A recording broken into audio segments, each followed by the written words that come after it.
Jangan lupa subscribe, like, komen, dan share YouTube TVRI Bengkulu. Dan nyalakan loncengnya ya. Ya, pemirsa, kembali lagi tentunya di Dokter Kito bersama Kito Sehat. Nah, Dokter Elsa, tadi kan kita sempat ngobrol tentang obat cacing dan juga vitamin A nih. Dan sebenarnya nih dokter, untuk vaskes tingkat pertama, apakah memang ada nih pemberian obat cacing? Apakah hanya bulan Agustus ataukah memang bisa kita berikan kepada masyarakat yang mungkin punya keluhan atau mungkin untuk diberikan saja nih dokter agar mereka ingat gitu dokter? Iya. Jadi kalau untuk pemberian obat cacing sama vitamin A ini memang ada program khususnya dari kementerian seperti itu ya, ada program khusus yang memang khusus diberikan 6 bulan sekali. Jadi sudah ditetapkan bulan Februari dan bulan Agustus pemberian vitamin A dan juga obat cacing ini. Apakah boleh kalau memang di luar bulan Februari sama Agustus? Sangat boleh diberikan, karena pemberian vitamin A sama obat cacing itu kan kalau yang Februari sama Agustus itu khusus tujuannya untuk pencegahan. Pencegahan untuk kaitannya dengan kalau kekurangan vitamin A atau penyakit-penyakit yang berhubungan dengan cacing apapun seperti itu ya.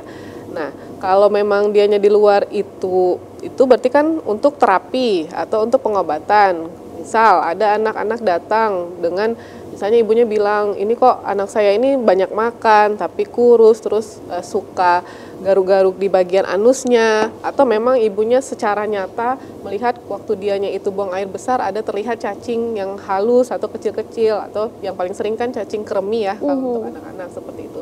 Itu kan berarti sudah ada gejala yang ke penyakit cacingnya. Itu boleh, hanya saja mungkin dosis untuk yang pencegahan sama dosis untuk yang pengobatan untuk mengobatinya itu dua hal yang berbeda dosisnya. Nah, itu yang harus dipahami oleh masyarakat.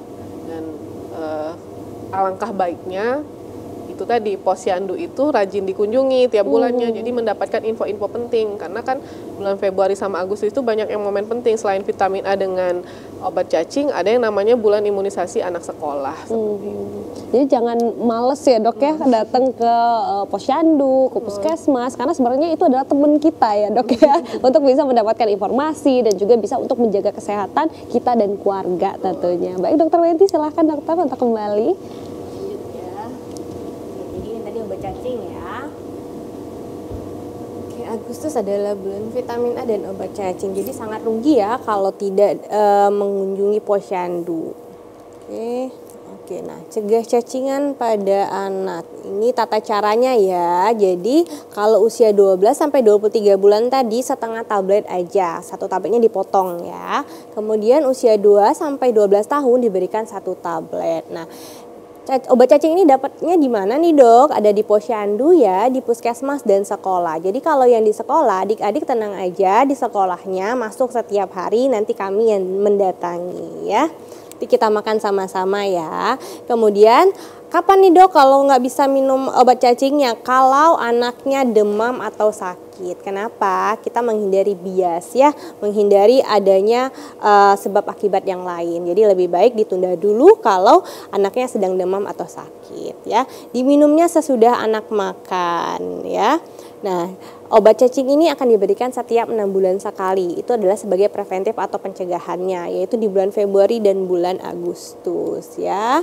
Nah, cacingan pada balita dapat menyebabkan terganggunya penyerapan zat-zat bergizi ya, pada usus halus terutama, sehingga dapat mengalami gangguan pertumbuhan atau stunting. Kita tahu kalau sudah terjadi stunting, runtutan, gejala-gejala yang lainnya akan sangat banyak ya. Salah satunya adalah mengerucutnya bagian otak sehingga terjadinya penurunan kognitif ya. Oke, mengapa anak usia sekolah perlu minum obat cacing nih? Pertanyaannya, kenapa dok? Saya kan nggak main kotor misalnya ya, saya kan makannya bersih-bersih aja nih. Ternyata sebagian besar murid SD atau MI itu menderita cacingan. Ini berdasarkan survei ya, sudah disurveikan. Kemudian cacingan itu tadi bisa menyebabkan anemia. Kalau sudah terjadi anemia akan menyebabkan tubuh menjadi lemah. Konsentrasi belajar yang mana harusnya anak sekolah itu perlu berkonsentrasi, perlu giat belajar, akhirnya berkurang. Otomatis prestasi belajarnya pun menjadi menurun atau rendah ya. Nah, cacingan juga akan menghambat penyerapan makanan. Kita tahu anak-anak usia sekolah, anak-anak balita sedang lagi masa pertumbuhan dan perkembangan. Otomatis pertumbuhannya akan terganggu. Tidak bisa menyebabkan stunting, bisa saja ya. Nah, minum obat cacing tidak hanya membunuh cacing dewasa, tapi juga menghancurkan telur dan larvanya. Jadi perlu diketahui, dia bisa mencegah sampai tas itu ya. Jadi dengan hanya satu obat bisa mencegah selama 6 bulan. Makanya diberikan preventif setahun itu 2 kali ya. Oke.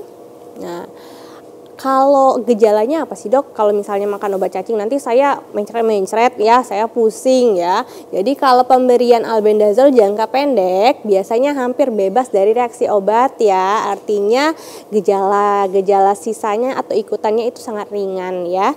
Bisa sebentar mungkin mual atau muntah atau diare, sakit kepala, pusing dan lesu. Tapi ini sangat jarang terjadi ya.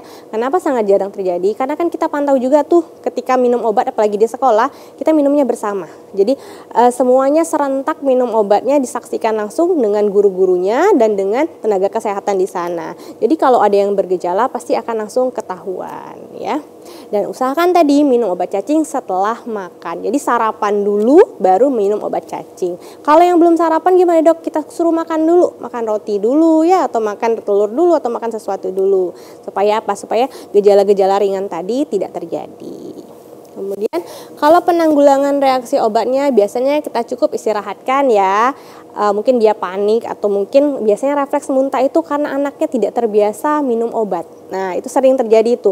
Baru masuk sedikit langsung dimuntahkan karena dia refleks ya, kayak ada benda asing masuk ke mulutnya atau ke tubuhnya, otomatis refleks mengeluarkan. Biasanya kita suruh istirahatkan, minum air hangat, tenangkan dulu baru minum lagi obatnya ya.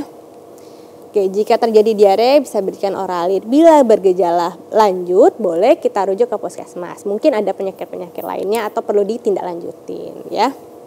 Nah, bila keluar cacing, berikan penjelasan bahwa kejadian tersebut tidak berbahaya, bahkan menguntungkan karena cacing sudah keluar dari tubuh. Ini biasanya yang kalau sudah ada infeksi cacing. Nah, kalau tidak ada infeksi cacing, tenang aja, nggak usah ditunggu, cacingnya nggak akan keluar ya.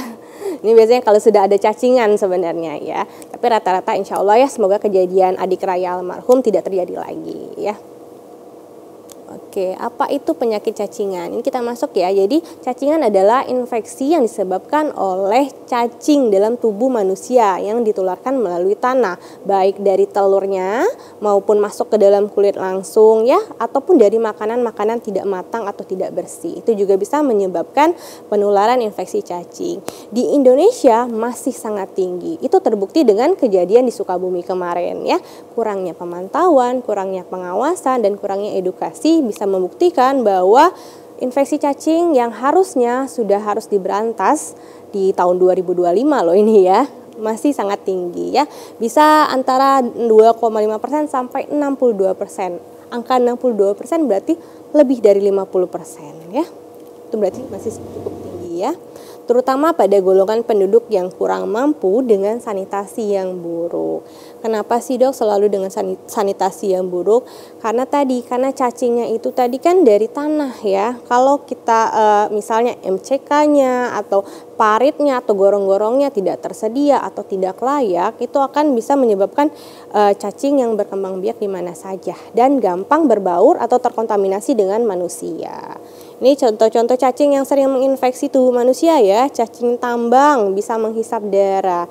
Cacing gelang dia biasanya akan berkoloni di usus, bisa sampai 35 cm ya. Dia berkembang di dalam tubuh manusia. Kalau udah banyak bisa menyebabkan refleks tadi, muntah cacing atau mungkin bersin cacing atau batuk cacing. Itu kalau sudah sangat penuh cacingnya ya.